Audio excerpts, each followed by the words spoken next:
Some changes don't kick the door in. They don't sing or pose or throw glitter in the air. They move quietly in small decisions. You breathe once before you speak. You tell the truth when it would have been easier to dodge. You notice the old impulse rise and you don't ride it. No fireworks. But something in you shifts just a few degrees, and weeks later, your whole map looks different. Now that's the kind of change that lasts. Not a makeover, but a rewire. Not a costume, but a different way of being in your own skin. I'm Mark Roach. Welcome to Transcendent, a space where I try to help those of you that want to be real in a world that's really pulling you to perform. If you want, this can be a place to find your uniqueness and your essence. A quick warning, my perspective might not feel cozy. It came from a tangled trip through cultures, mentors, failures, some successes and breaks that I got. And I didn't even think I'd survive some of this. I've trained with mystics and worked with people at the top of business and sports. I started this channel for people navigating PTSD and complex PTSD, people that are often misunderstood and misdiagnosed by the system. And over time, I saw a pattern. Everyone suffers. Some wounds show up early and loud. Others stay quiet until the credits of the movie. That's fine. This channel is for anyone that's human. It's for people tired of old patterns handed down by family, culture, and laced with fear. It's for people who are serious about finding their uniqueness and connecting with the part of you that can't be replicated by artificial intelligence and won't bend to force, violence, or domination.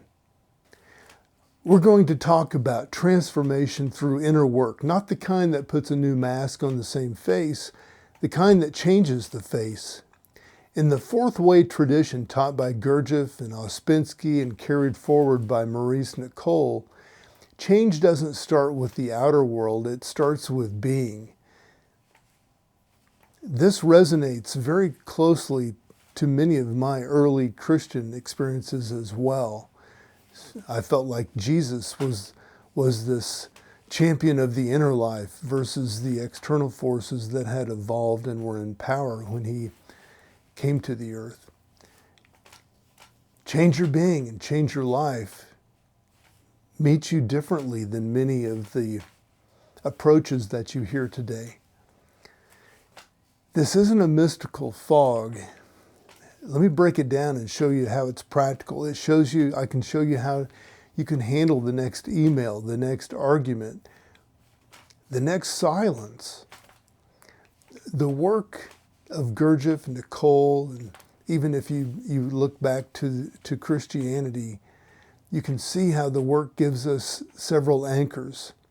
One is self-observation. Another is self-remembering and opening to higher centers. You don't even need to believe anything to test them. They're like tools you can hold. And if they help, you keep them. If not, let them go. Leave them. But try them honestly. And let's start with a clear idea. We aren't one fixed person. We're a crowd. We have many eyes inside. One eye wants to be bold at 9 a.m. Another wants to be safe at noon. A third wants to prove someone wrong at dinner. The work that we're doing here doesn't give us a feeling of shame about this. It trains us just to see it and observe it. And when you see the crowd of these personalities inside of you, you gain choice. You gain power. You don't have to follow the loudest voice every time. This gives you a space that is freedom. Self-observation is the first step. It sounds simple. Watch yourself. It is simple, but it's not easy. Self-observation is not self-attack. It's not running a harsh commentary in your head. It's closer to how a scientist watches the weather. Clear, curious, not taking sides. Picture yourself in a tough meeting. A certain colleague speaks. You feel heat rising in your chest. You clench your jaw. An old story gets activated. He always disrespects me like that. In the old pattern, you fire back or you shut down. Well, with self-observation, you label what's here. Heat, tight jaw, story about respect, urge to attack. You don't fix it. You just watch it. And in that pause, a small door opens. You can still choose to speak. But now it's a choice, not a reflex. It helps to collect data, not data like charts and equations, data like, what does anger feel like in your body? Where does fear sit? How does pride talk? Maybe write down 3 moments a day when you noticed a pattern like this that turns on inside you. Keep it short. The time of day, the situation, the sensation, a thought, the action. That's starting to unravel your programming. For example, at noon, you get a text from an ex. Your belly drops. Shoulders get tight. The thought is, I'm about to get blamed. Action, I over-explain. Well, don't judge it. Just catalog it. After a week, you'll see loops, patterns like these. They love to repeat. When you see the loop, you can place a wedge in it. A wedge can be one breath. It can be a gentle hand on your ribs to feel your breath. These tiny, maybe physical wedges can change how your machine operates in the pattern. Another example, a friend used to dread opening his inbox. The first thing in the morning, he'd grab his phone and the low panic would just overtake him. He called it the swarm. He tried time management tricks. He tried strict rules. Nothing stuck. It wasn't about his ego or how hard he tried. Then he tried self-observation, and before opening the box, he just sat there for 30 seconds. 30 seconds before he opened his inbox. He felt his feet. He named the weather, the anxiety in his chest. He felt the pressure in his forehead. He started to realize it wasn't really about the inbox. It was some old patterns that were coming up. And then there was a story that came out in his head that I'm behind. But this time he didn't fight it. After 2 weeks, he noticed a second pattern. On days when he exercised even a little, the swarm was lighter. He moved his workout to the morning for a test. The swarm still showed up, but his teeth were dull. He added one more wedge. He wrote a tiny aim, open email, only after he set his first priority. It wasn't magic, but the pattern lost hold. He changed his being around email. The outer world felt different. Aims matter. The work of Gurdjieff and Nicoll and Ouspensky and I believe much of Christianity talks about aim as a living direction. It's not a big mission statement. It's a small, clear intention that may set deep inside of you. Today I'm going to pause before I defend. I'll say to myself, Today I will speak once, not 3 times. Today I will practice seeing the good in one person that I usually find myself judging or hating. 1 aim a day, not 5. Your aim acts like a lighthouse in the fog. When the pattern pulls you toward the rocks, the light reminds you of the channel. You will forget. That's normal. Remembering once, that's progress. Remembering twice, even more progress. This work says that growth comes in cycles. We rise, we fall, we rise again. The muscle that we build is the return. And self-remembering is the second anchor. It sounds abstract. It's not. It means you include yourself in your experience. You're not lost in the scene. You're not lost in your head, like you're reading and writing, but you're connected. Self-remembering connects your body and your mind, and you're here, if you're doing it correctly, you're here with yourself, in the scene, in the circumstances that you're in right now. Try it. Maybe you're in a heated conversation. Words are fast, emotions are loud. For a moment you feel your feet, notice your breath, sense the skin of your hands, and then widen your attention. The person's face, the tone of your voice, the space between you and this other person. For a second, you're both subject and witness. You're actor and watching the movie. Not detached, connected, but more present and aware. Now, self-remembering isn't a trick to shut down feelings. It's a way to be with feelings without drowning in them. Even 2 seconds of this changes the quality of the moment. People worry that presence means passivity. It doesn't. Presence gives you options. A basketball player who feels their body in the last seconds doesn't move slower, they move smarter. Presence doesn't add time, it changes how you use it. In self-remembering, taste a quiet energy. The work calls it a conscious shock. It interrupts the automatic or patterned flow.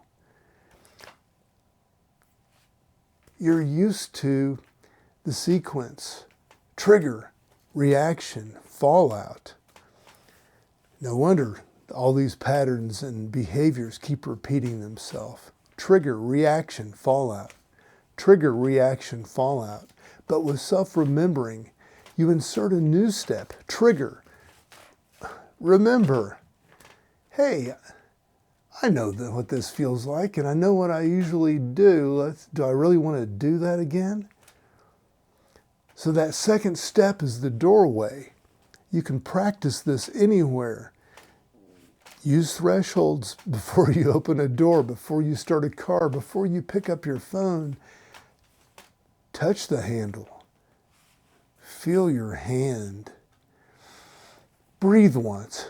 Whisper inside, I'm here. Then proceed. This 1 second ritual builds a new reflex. You start to find yourself more often in the exact moment you usually leave yourself, where you abandon or detach or just keep doing the old pattern and giving you the same results over and over again, just like they did your parents or your professor or whoever, fill in the blank. It also helps to use sensations as an anchor. Thoughts move fast, moods shift, but the body is always here. If you can feel one sensation clearly, then you're here. Try the soles of your feet when you stand in line. Try maybe your lower ribs expanding on your exhale. Try the weight of your tongue in your mouth. These are simple but powerful. They don't solve the content of life, but they change the context while you're in the moment, or when you're meeting the content or the scene or the circumstances around you. A calmer system solves problems better. Now, the third anchor is opening higher centers. Now, the words can sound lofty. I'm not talking about intellectual centers here. You have deeper forms of intelligence inside you. One is a higher emotional center. It feels clean joy, real sympathy, a quiet sense of meaning. The other is a higher intellectual center. It sees connections without strain. It knows something as if the whole picture is lit at once. Most days we run on lower centers: habit, rehearsed emotions, education, book learning, chatter, rumors, repeating over and over again, over and over again, over and over again. Now that's been normal. Higher centers aren't absent. We just haven't tuned into them. The work suggests that we can tune in more often by clearing the noise and practicing presence. We don't command these centers like a faucet. We open the conditions. We stop crowding the line. Then the signals that you've been missing can pass in. You create the conditions. You stop rushing and crowding, and the signals then can pass in. You've felt this before, maybe in a moment of awe in nature or while holding a sleeping child. Beautiful. Or maybe in the middle of your run, when your mind went quiet and you reached a flow state and your body knew exactly how to move. An insight drops in, whole and simple. You didn't think it into being. It arrived. To open to this more often, you train attention. You also clean up leaks. Negativity leaks energy fast, so do inner accounts. The quiet debt keeping we do with people, with others. The guilt and shame that we carry, they muffle these feelings. Canceling one account a day frees your attention. The work calls this forgiveness in a practical sense. In fact, the work goes very deep into what some people call esoteric Christianity, to examine what it feels and is like to actually forgive and experience that higher sense of connection to yourself and divinity. It's not about letting people off the hook. It's about getting your energy back from those old invoices, those old traumas and hurts, those grudges and the blame. Those invoices maybe that no one is ever going to pay or admit to. They're not easy to let go of. Now let's ground this with a full day built on this kind of work. You wake up before your phone, it hits your hand or your belly. Take one inhale, then an exhale. Whisper inside, today my aim is to pause before I justify or defend myself. You stand, feet on the floor. Feel their contact. You make coffee, smell warmth. Feel the weight of the mug. At the sink, you remember, I am here. At work, you meet a familiar trigger. Someone questions your plan and this old I wants to defend. You feel your jaw tight, you name it, tight jaw. Heat, story, they don't respect me. You don't fight any of it. You nod, you say, I hear your concern, give me a minute to think. Then you breathe. You check your aim. Pause before I justify.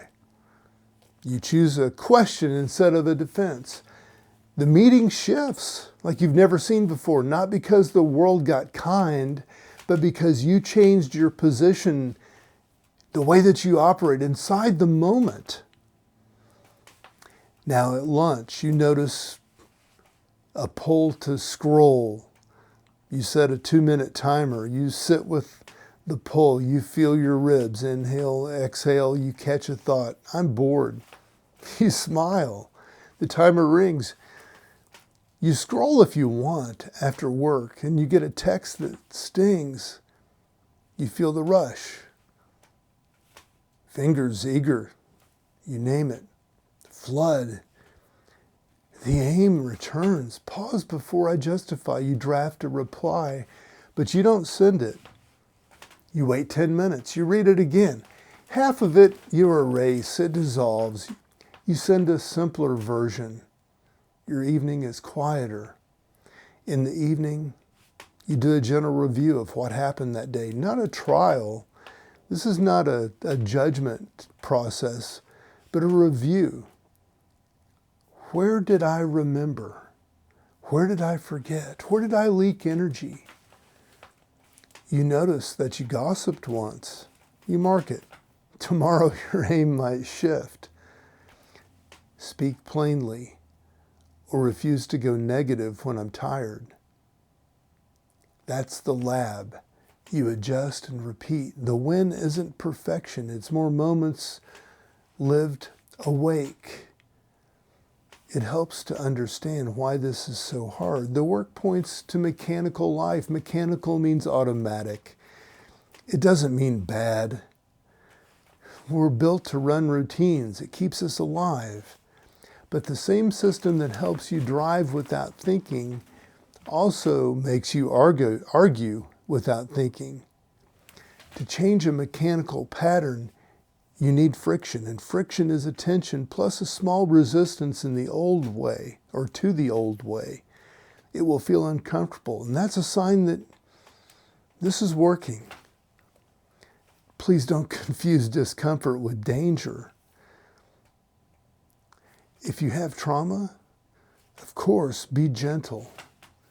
If your nervous system needs support, work with a therapist or a trusted guide. You can still practice these principles just at the edge of your system so it can handle them. Now let's talk about negative emotions. The work says we have the right not to be negative, not a right to avoid reality, a right not to indulge in the kind of negativity that feeds on itself and drains life. I mean, when anger comes, it can be clean. It says a boundary was crossed, and that deserves a response. But when anger becomes blame, theater, then we lose energy. When sadness becomes a loop that tells you nothing can change, we lose energy. The right not to be negative means you claim a boundary inside of you. You say, I will feel what's real. I won't feel what's useless. That alone can change a day. Here's an actionable set. It fits in a pocket. It's called a stop moment. Several times a day, stop for 10 seconds. Feel your body, breathe, name the moment. Kitchen, cutting an apple, cool air on skin. The more you stack these moments, the more you train your attention to come home. Well, another tool is the pause card. It's a small card in your wallet with 1 or 2 phrases. I am not my reactions, or remember the aim. Touch the card before you enter a difficult space or circumstance. That tiny ritual reminds the system, we're doing this differently. Rituals matter. Not because they're magic, because they repeat. And repetition changes grooves. Take one task you do daily, maybe showering, washing dishes, walking the dog. Turn it into a practice. Feel the warmth of the water, the sound. Name 3 sensations. If a thought pulls you, fine. Come back 1 sensation. This is how we build the muscle of return. Every return strengthens you. Every return says, I can come back to myself, even now. Let's look at self-identity. The work points out that most of our identity is borrowed. Family, culture, ads, fear. To find your essence, you have to notice what isn't yours. One exercise helps. I found writing down the roles you play, parent, manager, artist, friend. Then write down 3 qualities you perform in each role. For example, as a manager, I perform confidently. As a parent, I perform with patience. As a friend, I perform with humor. Now ask, which qualities stay when no one's watching? Which ones warm you from the inside? Not because they get a response, but because they're closer to your essence. Now, you don't need to just, nail it right now. It may take some time. Just move toward it. Essence speaks quietly. Personality is louder. Personality wants to be seen. Essence wants to connect. Personality gets hooked easily. Essence can be firm without getting bitter. You don't need to erase personality. You let essence lead more often. How? Through self-observation and self-remembering. Through counseling accounts. The blame and the justice that you're seeking, let it go. Through small acts that align with what you value.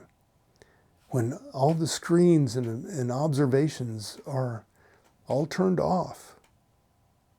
And it's just you and the universe, or you and God. Let's touch on inner accounts here. We all keep them. I did this for them, and they didn't do that for me. Now they owe me. Invisible ledgers keep us stuck. The work suggests canceling 1 account a day in private, without an announcement. You notice an account with someone, you say inside, I've released this debt. I want my energy back. You may feel lost, just like I just did. You may feel heavy initially, but you may feel lighter.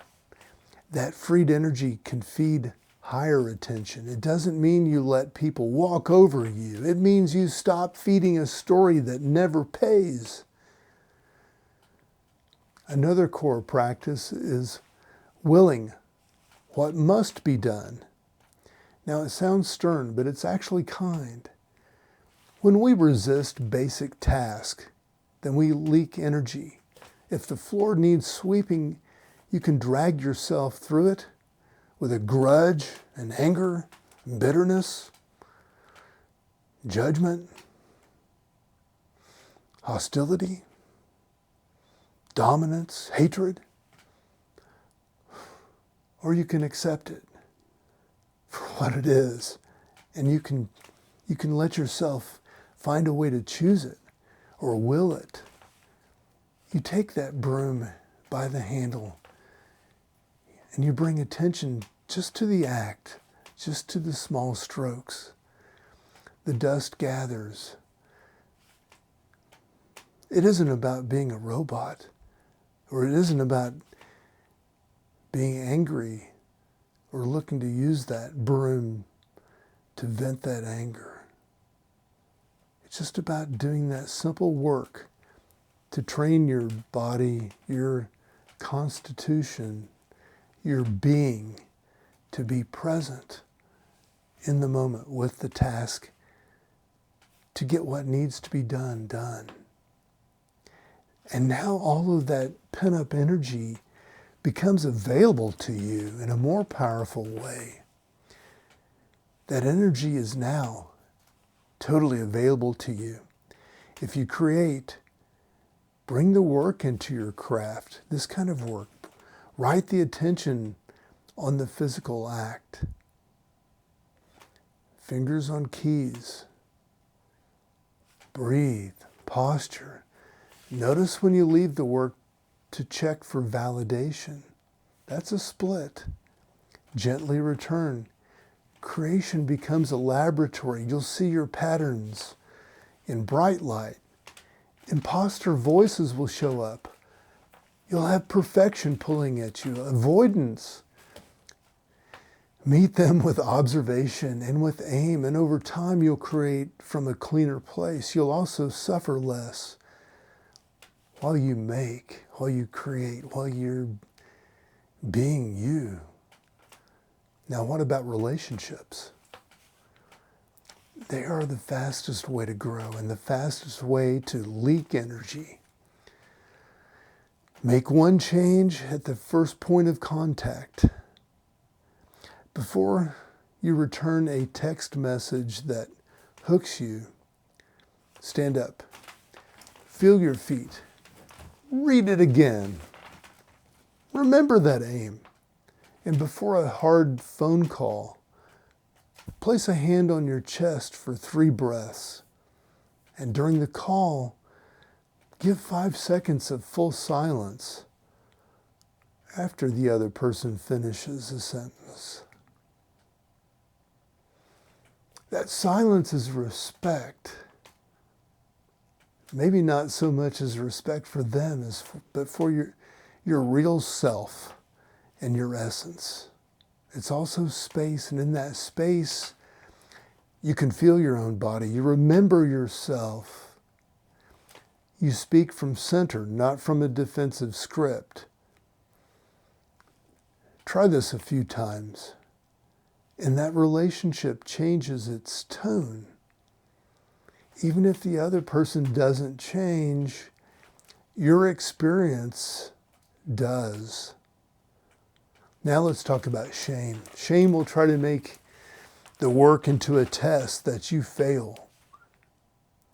Now you will forget yourself. You will react. You will gossip. You will make the same mistake twice, 3 times. And the work says you just have to start again. It's not a bumper sticker. It's a practice. And when you catch yourself in a loop, pause. Don't make a speech about the failure, but feel your hands, take 1 breath, set 1 tiny aim for the next step. That's it.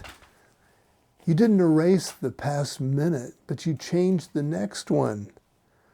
Over time, the next one stacks up to a different life. Here is a deep layer, identification. Identification means you're glued to a role, a mood, a thought, as if it's the whole of you. In identification, you say, I am the anger. I am the failure. I am the genius. The work invites non-identification, not denial. Non-identification says anger is present. Failure happened. Pride is here. But I am the one who notices. That slight shift breaks the total spell. Practice this language inside. Not, I am anxious. Anxiety is here. Not, I am broken, but rather, pain is here. Watch how your body reacts to this change in phrasing. Many people feel a small loosening in the chest or throat. That loosening is life making space. Now there's another key, impressions. Every moment, impressions hit us. A word, a face, a room, a memory. Without awareness, impressions run straight into reaction. Bam, bam, bam, bam. Now the work suggests digesting impressions. You take the hit. Then you pause. Then you add attention. You feel the hit in your body. You see the thought that follows. You add a breath.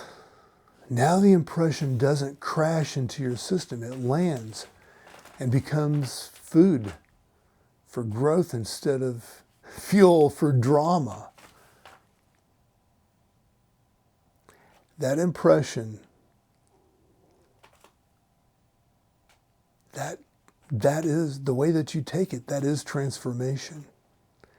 It sounds abstract, but it's just a habit. A message comes in. You feel the jolt. You take one breath. You feel your feet. Then you answer. That one breath transformed the impression. Let's build a 1-week starter plan that you can try. Day 1, set one aim. Use 3 stop moments. Name one negative account and cancel it. Day 2, same aim, or adjust one notch. Add a body anchor that you can find anytime, ribs or feet. Day 3, add a difficult conversation, micro practice. 5 seconds of silence before you answer. Then day 4, review your first 3 days without judgment. I challenge you. Write 3 lines of notes, just 3. Day 5, pick one task to do with full attention for 5 minutes. Maybe the dishes, the shower, email. Then day 6, ask one person a real question and give them full attention as they answer. Day 7, rest from new steps. Observe your day and notice where you naturally remembered yourself. Celebrate one moment. Rest your aim for week 2. That's it. Keep it so simple your resistance can't pretend it's impossible. Now we also need to talk about body regulation. The work lives in the body as much as the mind. If your nervous system is fried, attention will wobble. Support your system. A few basics. Hydration. People laugh at this until they notice how dehydration makes them edgy. Sunlight in the morning. It steadies your internal clock. A walk after a heavy day. Not a heroic run, but a walk. This is not self-optimization for vanity. It's maintenance so attention can do its job. If you meditate, keep it bare and kind. 5 minutes sitting still. Eyes open or closed. Feel your breath. When you drift, return to sensation. That's the whole practice. You don't need to fight thoughts. They will pass. The skill is the return. If meditation is not for you, choose a moving practice. Slow breath while you stretch. A walk where you feel your feet for 20 steps at a time. This also trains return. Now let's speak about meaning. Meaning. People ask, how do I find purpose? Well, the work answers this question sideways. Don't chase purpose as an idea.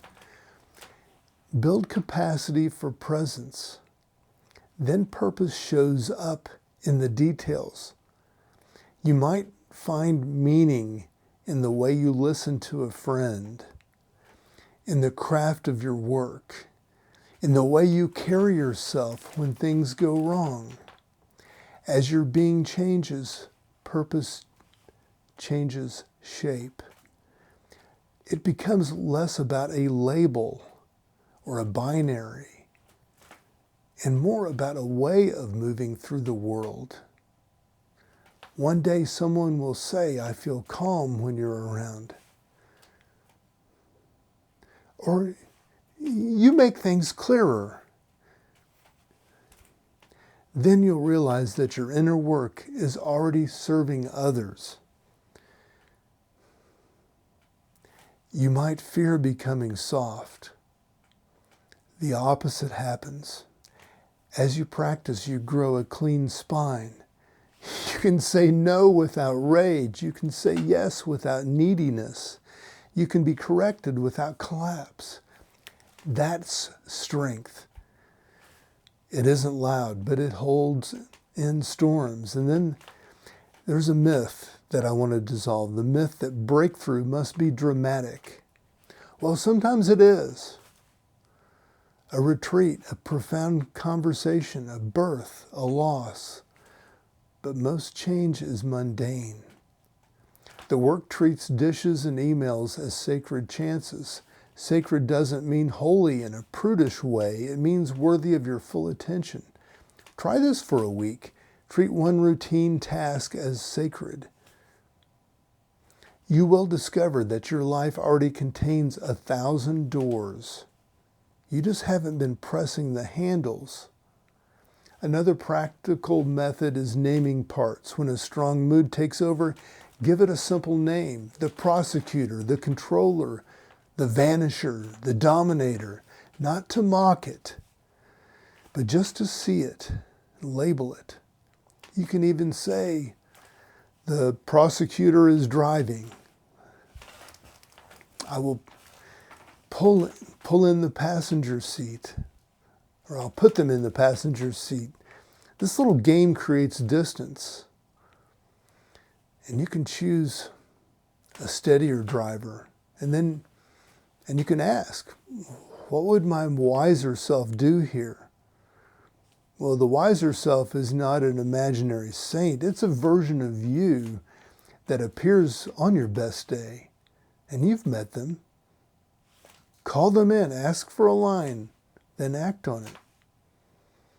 Let's look at a hard example. A partner says, I feel alone with you. Your first reaction is defense. I'm always here. You remember your aim. Pause before justifying. You feel your breath. You say, tell me more. The sentence costs you your pride, but it buys you truth. They share. You listen. You put your phone down. You put your phone away. You feel your hands on your knees to stay present.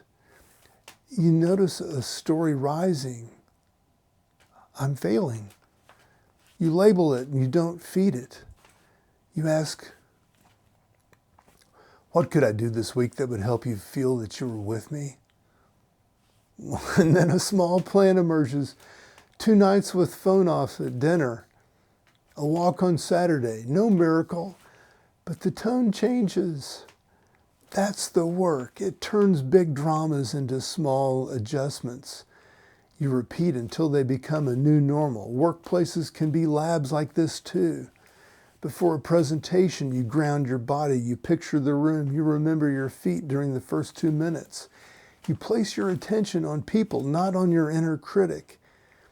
When a question comes that you don't like, you breathe once and answer the part that can't answer without spin. People feel the difference. They may not know why, but they trust you more. Not because you perform better, but because you are less divided inside. Now, what about grief? The work doesn't ask you to bypass it. Grief is clean. It aches. It belongs. Presence helps you feel it in waves rather than drown. When grief rises, sit. Put a hand on your chest. Feel the weight. Maybe let the tears come.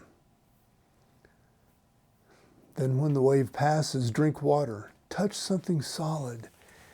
Stay inside. I'm here. That phrase, I am here, is a lighthouse in dark water. It doesn't erase the storm, but it helps you find your position. Sometimes we need to speak of faith, not in a religious sense, but faith as I mean it here. It's a working trust that if you keep returning, something deep in you will answer. You don't need to see it every day. You just need to test and stay honest. When you fail, you admit it. When you succeed, you don't flare up with pride. You keep going. The work keeps people who are steady. It keeps people steady. Steady is rare. Steady is gold.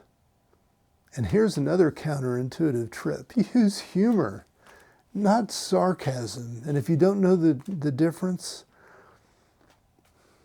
it may take some time. Gentle humor. If you can laugh at your own patterns, they shrink. When you catch yourself narrating doom in the line at a grocery store, whisper in your mind.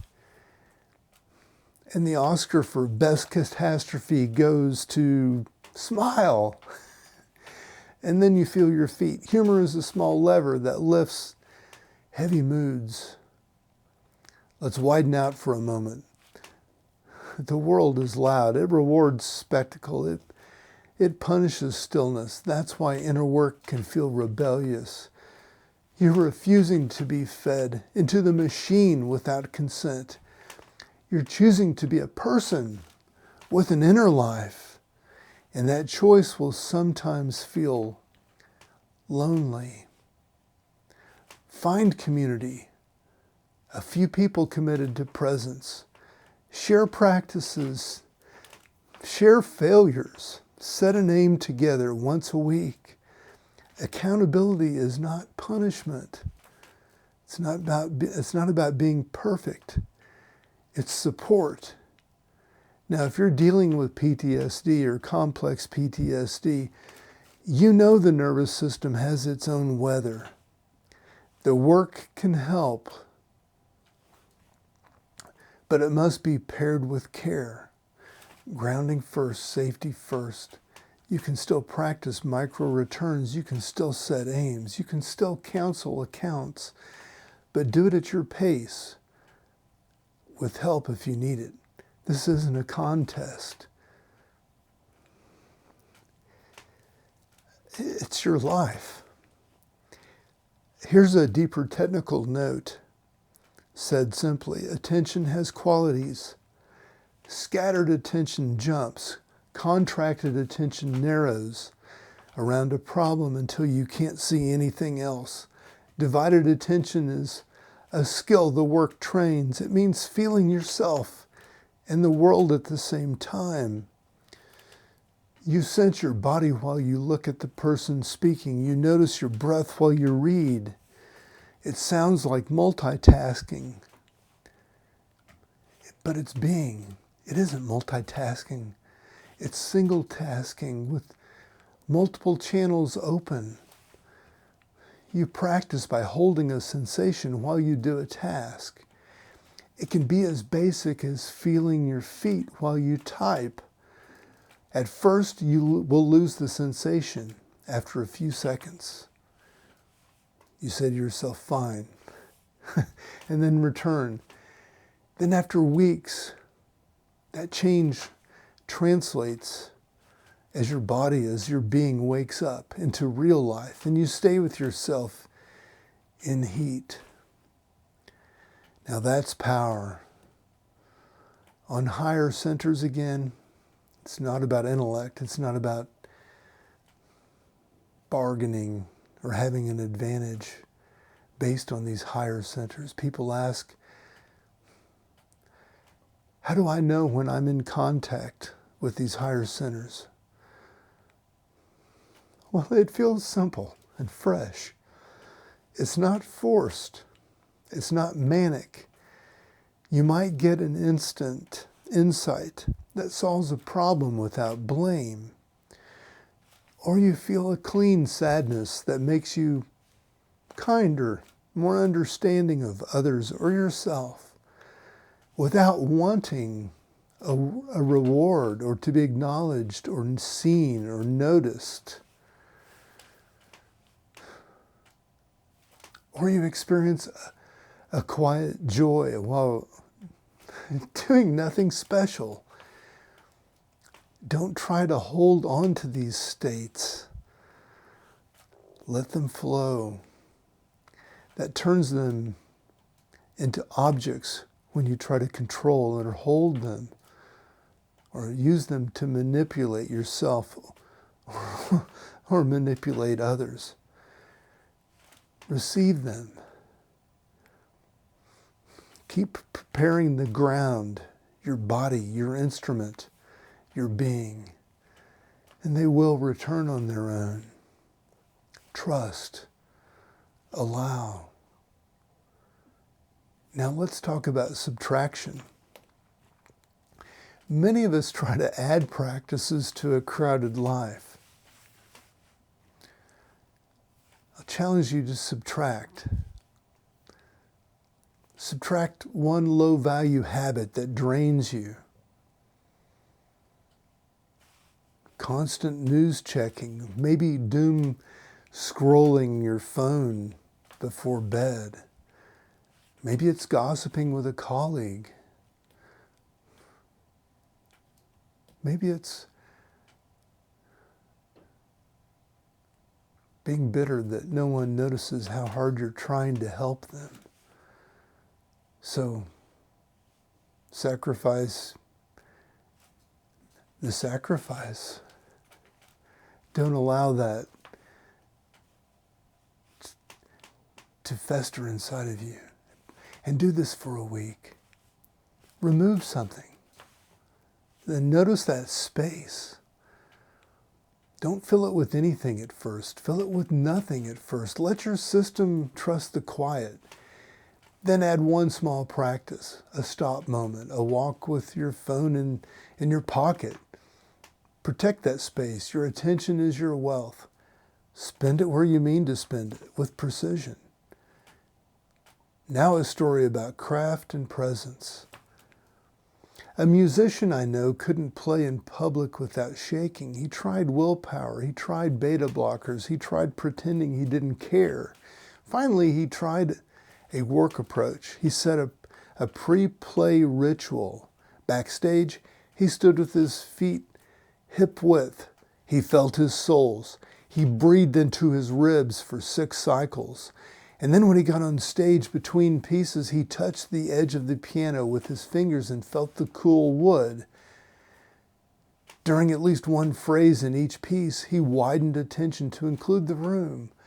Not the audience's judgment, the space, the air, the lights. After 8 shows, the shakes didn't vanish, but they shifted, they changed, they became a current he could ride rather than a riptide. He wasn't faking calm. He was present enough to play with the shakes, and that's the difference. The shakes stopped owning him. Now let's address performance as identity. In our culture, becoming one more authentic can become another performance. The work calls that out. The work says, don't just add another authentic mask. You see through the mask that you already wear. You let them drop when they aren't needed. That's why the practices are small and private. Nobody claps for you when you feel your feet at the sink, but that's where you're rewiring your life. When you're tempted to measure yourself against others, remember this. The work is not linear. The pace is yours. Your loops are yours. Some days you'll feel clear and strong. The next day you'll feel foggy and clumsy. Good, you're human. Use both. On clear days, take one small risk. On foggy days, do one gentle return. Keep the string unbroken. That string over months becomes a line you can trust. And I want to give you a sentence to carry. At the point of contact, remember yourself and act from your aim. point of contact is the moment of a stimulus meets you, the email opens, the remark lands and hurts, the memory surfaces. Remember yourself means to feel your body for 1 second. Act from your aim means to choose based on what you told yourself matters today. If you do that once a day to the point of contact, your life will bend. If you do it 3 times a day, it will bend more. We haven't spoken yet about gratitude, not performative gratitude. At the end of the day, remember one moment when you were present. It could be tiny. The taste of water, the feeling of the sun on your face, the way your friend laughed. Hold it for 10 seconds. That seals it into your nervous system. You teach yourself presence is rewarding. The system will seek it more. If you like journaling, keep it short and real. 3 lines. Where did I remember? Where did I leak? One aim for tomorrow. That's it. Close the book. Go to sleep. Your system will keep working while you rest. You don't need to grind. You don't need to be faithful with this ritual. It works. Now, a word about anger and boundaries. The work, it does not make you a doormat. Presence sharpens your senses of what is okay and what's not. When a line is crossed, you say no.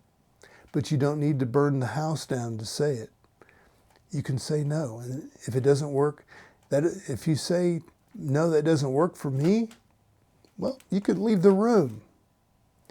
You can end a contract. You can block a phone number. You don't need to add poison to make the boundary strong. The clean no. Well, that's strong. It comes from inside. The clean no is faster to recover from. Now, people often ask, how long will this take? Well, the honest answer is, you can see changes in days. You'll deepen them over months. You'll refine them over years. Well, that's not discouraging. That's good news. You're not a broken car part to replace. You're a living system, learning to move differently. We've been doing this a long time here on Earth. Life will keep giving you chances. And if you miss one, another will arrive, and you can start again. And here's a simple breathing pattern that pairs with the work. 4 counts of inhale, 4 count hold, 4 count exhale, 4 count hold. It's called box breathing. Do 2 minutes before these tough moments that you anticipate ahead. It steadies your system. And then add another phrase, I am here. Use it as needed. If you have a history of breath-related panic, use a gentler pattern. Inhale 4, exhale 6, no holds. Longer exhales turn down the body's alarm gently. Let's imagine a high-stress day and walk it through. You wake late.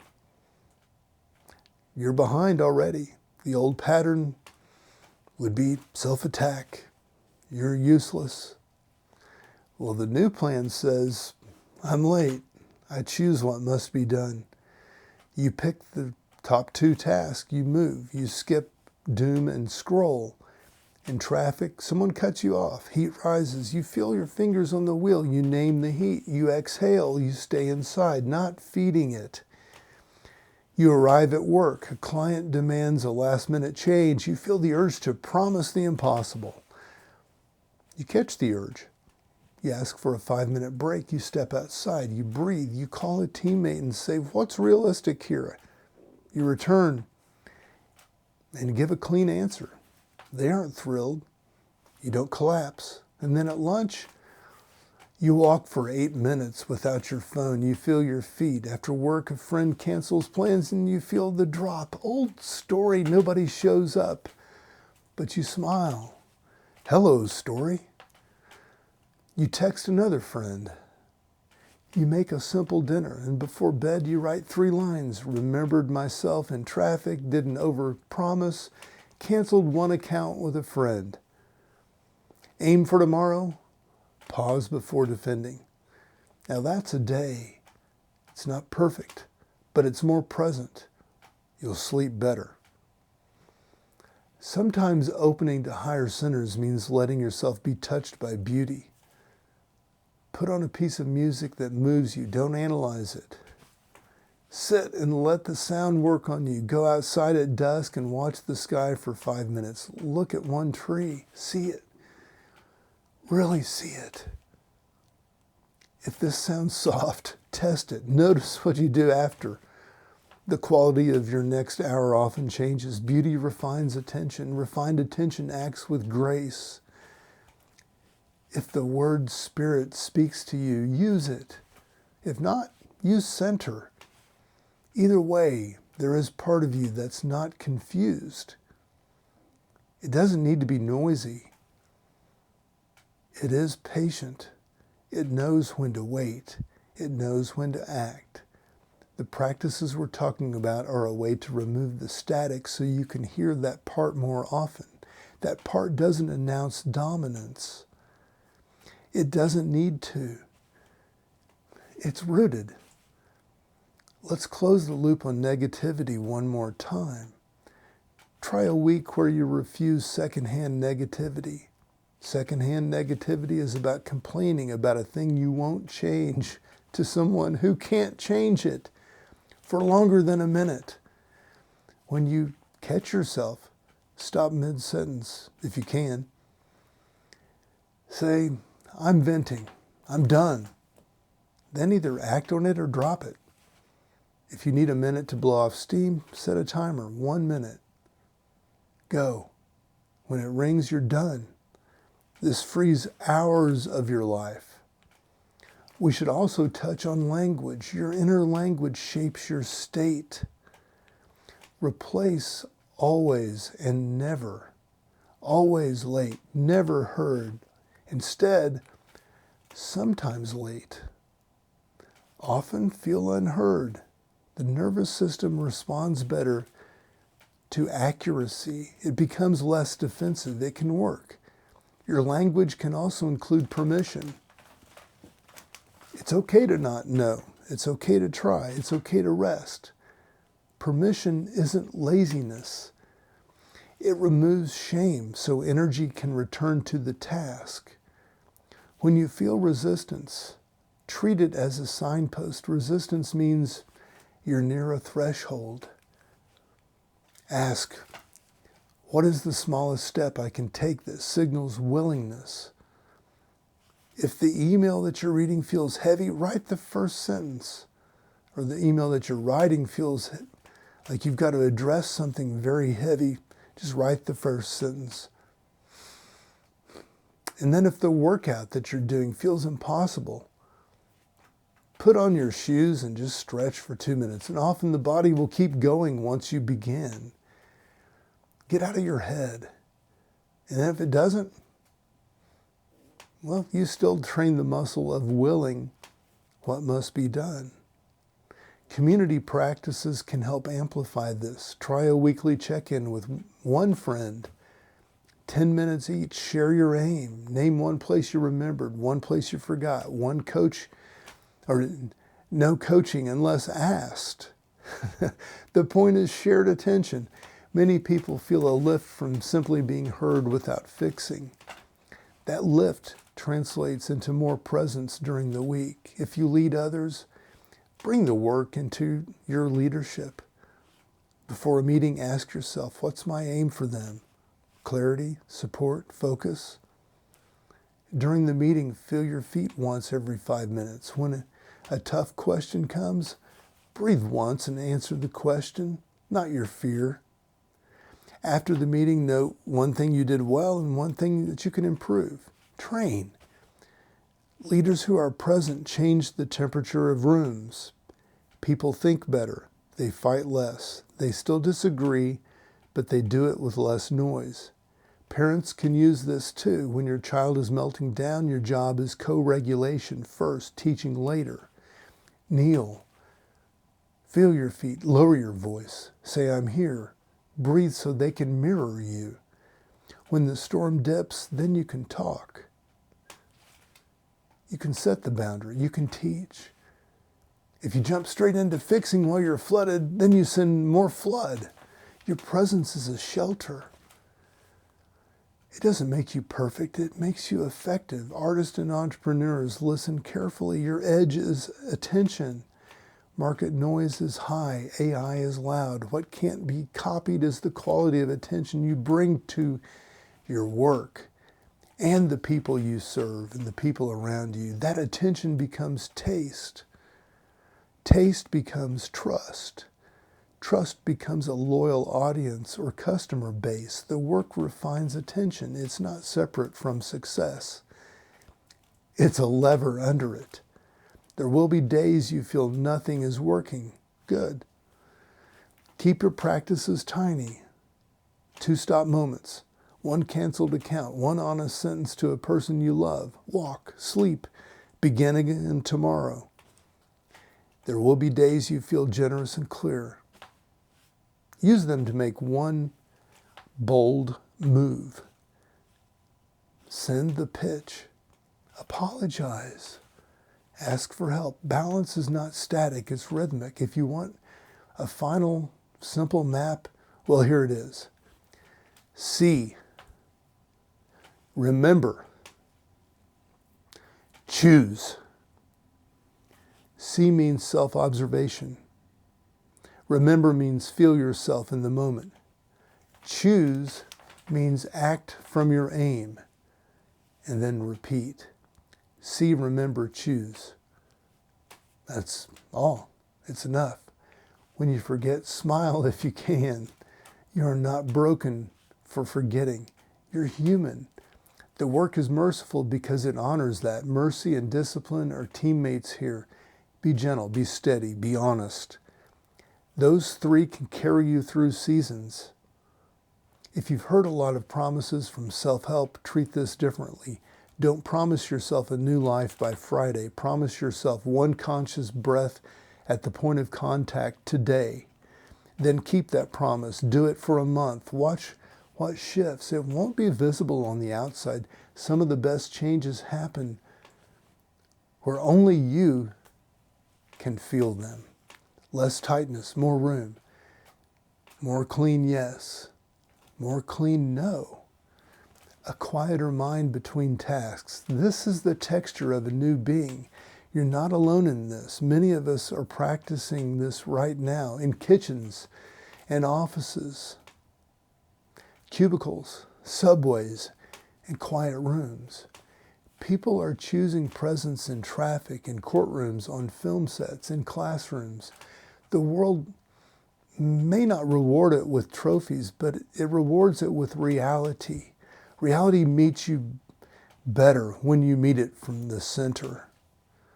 If you need a final word to carry out of this talk, carry this. Start again, not as a sigh of defeat, as a sign of strength. Anyone can sprint when they feel high. It takes courage to begin again when you feel low. That courage is yours. You don't have to earn it. You just have to use it. I'm Mark Roach. This is Transcendent. Wishing you all the best.